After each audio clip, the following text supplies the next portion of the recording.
Welcome to DevTech Finance. In today's video, we will be learning about the operating cycle and we will be solving a numerical on the basis of operating cycle.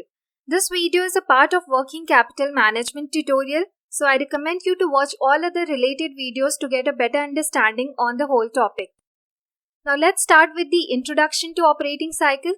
Working capital requirement depends upon the operating cycle of the business.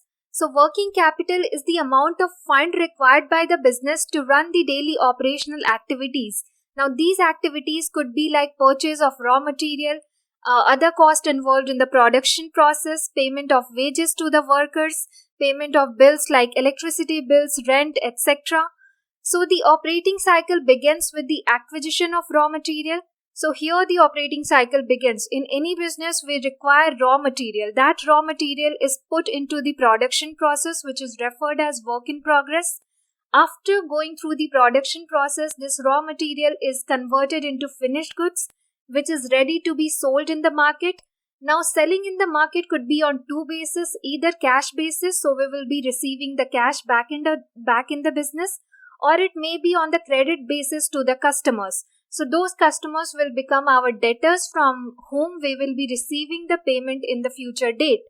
So after receiving payment from the debtors, again we will be having cash and we may borrow credit from the supplier. So this credit and cash will again be used to purchase the raw materials. So this is how the whole operating cycle is complete and it continuously goes on. So now longer the operating cycle will be, more will be the requirement of working capital, because the fund which we have put in our production process, we are receiving back those funds in a longer period of time. So in between, whatever cost will be involved, we will have to manage that through our working capital, which we may borrow from various sources like reserves, we may borrow from banks, we may get working capital loans, short-term loans, etc. So longer will be the operating cycle, more will be the requirement of working capital to run the operational activities of the business. Shorter will be this cycle, better will be for the business because we are able to receive the cash back in the business in a shorter period of time. So we saw following stages in operating cycle. First is raw material and storage stage. Second is work in progress stage. Third is finished goods stage. Fourth is debtors collection stage. And fifth is creditors payment stage. Now at all these stages, so at raw material, at work in progress, there is number of days involved. So for how many days we are holding our stock in the raw material, for how many days our stock is there in the work in progress, for how many days our stock is there as finished goods. So all these periods together calculated will give us an idea about the total operating cycle period. So what would be the total period by which we will receive the cash back in the business? Now for that reason, we will be trying solving a numerical and estimating the total operating cycle period. Let's move and understand the components of operating cycle. So till now we saw what all components of operating cycle are. Now how to calculate it using formula. So each component of the operating cycle can be calculated by the following formula. So first was R. As we saw, R is nothing but raw material and storage stage. So this can be calculated by average stock of raw material divided by average raw material consumption per day.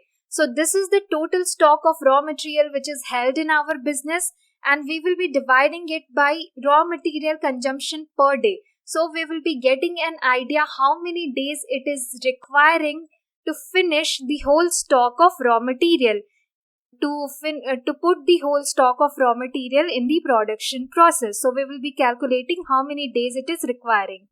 Second is represented by W, which is work in process stage. So we will be calculating it as average work in process inventory. Again, the average stock of work in process which we are having.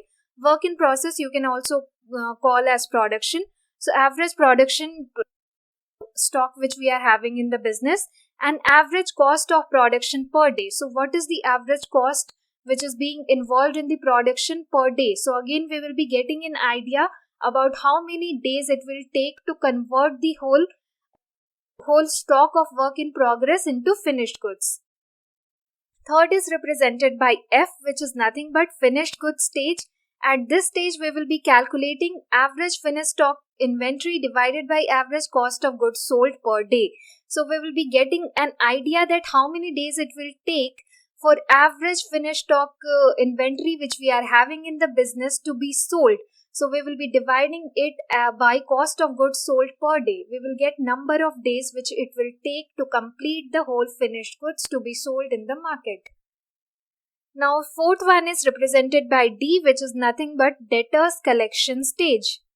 So this is calculated as average book debts divided by average credit sales per day. So how much money we have to receive in the business and average credit sales which we are making per day in the business. So we will be getting the number of days required per year. C is represented as creditors payment stage, and this is calculated as average trade creditors divided by average credit purchase per day. So what is the average trade creditors we have created in terms of value? So how many materials we have purchased from our suppliers on credit, and what is the credit purchase being done by the business per day. Thus we will be getting the number of days involved. Now these components, these formulas we will be using to calculate the operating cycle. Now let's understand and let's solve a problem to get an idea about the estimation of operating cycle on the basis of that formula. So we are having all this information took from the business book of any particular company for say. So you are having all these components given and these are the values being represented. So the number of days which we are taking for this estimation is 365 days. We can call it a year, but we will be representing it in days terms because we will be calculating the operating cycle in days. Second is credit period allowed by supplier is 10 days. Average total of debtors outstanding we are having is 50,000. So this is the debtors. So to the customers to whom we have made credit sales, we have to receive amount rupees 50,000. Raw material consumption per year in the business is 4,50,000. Total production cost is 10 lakh. Total cost of sales is 11 lakh. Now total sales for the year is 15 lakh. The average stock of raw material maintained in the business is 30,000. Average stock of work in progress is 35,000. Average stock of finished goods we are having as 25,000. Now let's move on to solution part. So first we saw that we were required to calculate the raw material held in stock. So raw material held in stock, we saw the formula was average stock of raw material held by average consumption per day. So let's see in the information given. Average stock of raw material held by the business is rupees 30,000. So this is the raw material being held in the business. And raw material consumption we are having 4,50,000. Now this 4,50,000 was per year. We will be dividing it by 365 days to get it in the days figure. So average stock of raw material we are having 30,000 divided by 4,50,000 into 365, and thus in total days we got 24 days. So it is taking 24 days to convert the raw materials held in the total production process. Now second is work in progress. Again we are having average WIP stock maintained divided by average cost of production per day. So let's see what was the figures. For average stock of work in progress we were having 35,000, and for total production cost we were having 10 lakh per year.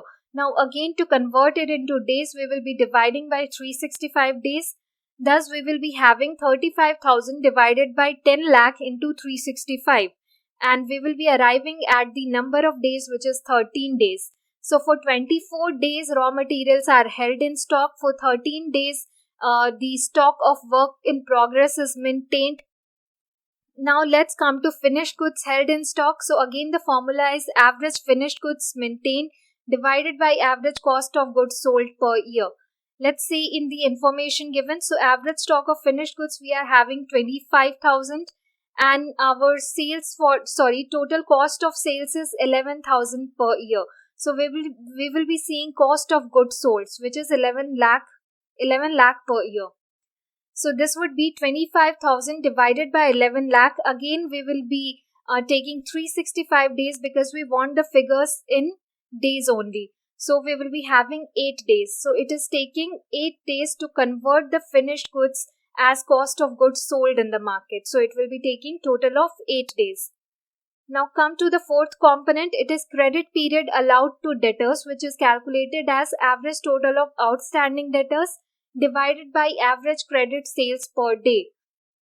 Now let's see in the information. So average total of debtors outstanding, we were having rupees 50,000 and it was divided by total credit sales. So let's assume that the sales for the year is made on total credit basis. Thus we are having the figure as 15 lakh per year. So putting the values 50,000 divided by 15 lakh into 365, we will be getting the value as 12 days. So it is taking a total of 12 days to receive the money back from the debtors. Now fifth component is credit period allowed by supplier, and this was given in the information as 10 days, so we don't need to calculate it. It was already mentioned as 10 days. Now total operating cycle period, it will be 1 plus 2 plus 3 plus 4 minus 5. And what we are representing over here, so one, we were having raw material held in stock, which is 24 days, plus second, work in progress, which is 13 days, plus third, which is finished goods held in stock, which is 8 days, plus fourth, credit period allowed to debtors, which is 12 days, and we will be deducting the credit period allowed by supplier, which is 10 days. So after putting all the values, we will get the total operating cycle period as 47 days. And furthermore, we can calculate the number of operating cycles in a year. So we will be dividing the total operating cycle period by 365. So we have got 8, and for all these computation we have taken the figures in approx. So it's not like the days are coming in the exact digit and not in the decimals. We have converted in the approximate figures. So here the number of operating cycle is coming 8. So in 1 year, this many cycle of working capital cycle or operating cycle, what you call, is being repeated. And this is the total operating cycle period, which is 47 days. So in our business, we are taking 47 days to receive back the cash from the debtors. Right from the money put in the raw material to receiving back the cash and putting it again in the raw material purchase, we are taking a total of 47 days period of time. Now we will be requiring working capital to meet the expenses of these 47 days. So thank you for watching. This was all for this video. Do like and share my video. Subscribe to my channel DevTech Finance. Thank you all.